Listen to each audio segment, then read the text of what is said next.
Are you being socially programmed? The idea of social programming comes from basic thoughts, actions, or ways of being that you are that aren't really formed through your own thoughts, but rather through generational programming. These are ideas that people just agree to believe in, even without fact or without real proof that that's the way that things should be. In schools, we have like a curriculum, we have different ways of being or characteristics that are acceptable in each individual culture in different countries, but it doesn't always come from truth. Social programming is basically the opposite of using your intuition. It's going along with what society says to be true. Many of us will choose to do whatever a person in power or of higher education or someone of authority will listen to basically whatever that they say. A percentage of humans, unless you're like myself, who has constantly done the opposite of what I'm told and always done what I know to be best for me. That is guided through intuition, not programming. So in what ways could we be programmed? We are programmed to be property of our country. Your passport, your social security, that is like a receipt. You are owned by your country. In other words, you are your country's responsibility.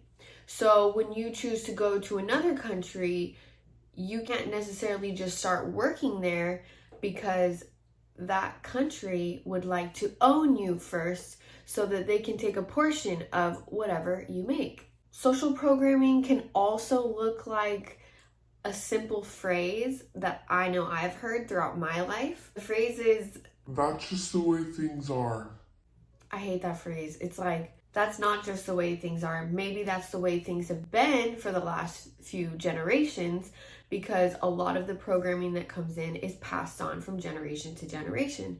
I remember being a little kid and asking, why do we eat animals? I loved animals.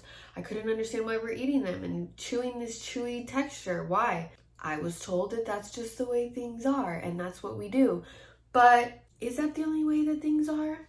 Questioning authority, questioning the version of your reality is all means for stepping out of social programming. How else do we step out of social programming?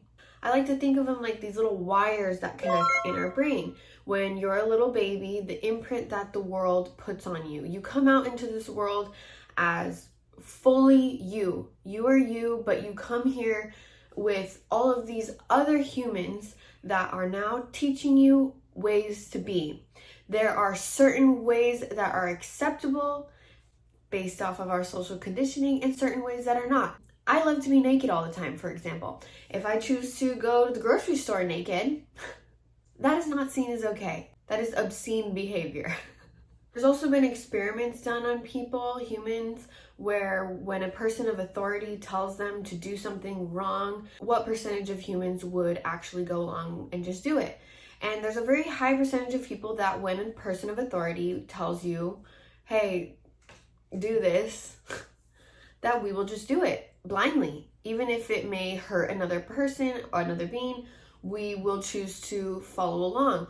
Or there's been studies that have been done where there's one person that is in there doing the study and everyone else in the room is actors, but they don't know that. And so the actors are purposely choosing the wrong answer. But at times, the one person who knows the right answer will go along with the crowd mentality. It's 2. 1. Once again, the correct answer is 2. 3. 3. The results have been supported again and again. We will conform to the group. Again, we're very social creatures. We're very much aware of what the people around us think. We want to be liked. We don't want to be seen to rock the boat, so we will go along with the group. Even if we don't believe what people are saying, we'll still go along. 1. Rather than thinking for themselves out of weighing up the risk factors and kind of like that herd mentality. So that's why we get negative comments on YouTubes and lots of racism that has kind of breeded in a new way, because people start to feel like they're thinking as a collective thought, a collective group, or that there's more of them and it's uniting a negative force. That could be what social programming is. We are told as humans that we can only be in certain parts of the world at certain times, or we can only be in different countries for certain times because we are owned property by our countries. We buy into this, that we are, just by having a birth certificate that is certificated to you. But what that does is start to create these borders, and we accept the borders of the world, whether that's a border between America and Canada, or a border between Mexico and Guatemala. We accept those programs, but in reality, no one can own the land. The earth is here. The earth is our home. It's where we live, but we don't own this place. We have been programmed to believe that if we pay a certain amount of money, or fiat, like pieces of paper, we then own a piece of property. But in reality, that's only because we have subscribed to this social programming system that says certain people can own certain things, even though in reality, it's not true.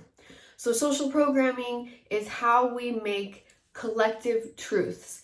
Regardless of fact, they're made as collective truths.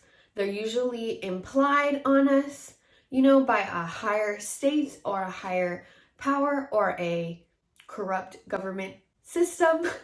But either way, we're subscribing to all different kinds of social programming, whether it's through your generation, through your culture, through your family, through your schooling. We go to school and we literally learn a curriculum, meaning there's only one specific set understanding per school district of what we learn. So what that can do is take facts in history and distort them into feeding a specific narrative, which is what's happened, in a lot of different cultures around the world. I know I'm from America, and I know that there's so much social programming in America, social programming that says you have to identify with either the right or left wing, even though they're two wings of the same bird. So hopefully you understand the concept of social programming. I now challenge you to kind of look at your reality and ask yourself, what kinds of social programming am I subscribing to? And is it my truth,